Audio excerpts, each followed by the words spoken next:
There's only one way to keep track of the progress you're making on social. Set some goals and then measure them. There are tons of things you can measure on social media, but it comes down to what you're trying to achieve.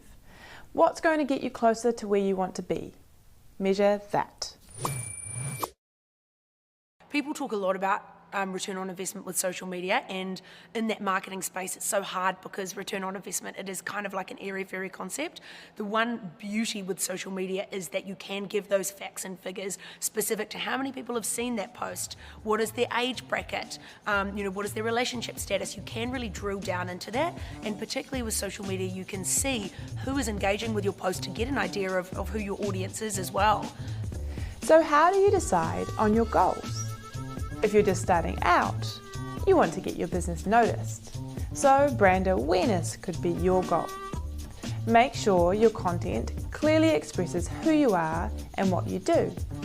Then measure awareness by tracking how many people you reach with each post. If you're a more established business, your goal might be to deepen the relationships you have with your community. Create content that adds value to their lives by inspiring, educating, or entertaining them. Then measure engagement by tracking how many positive comments you receive. Each social platform has built-in analytics to help you measure and keep track, so you've got all the insights you need at your fingertips.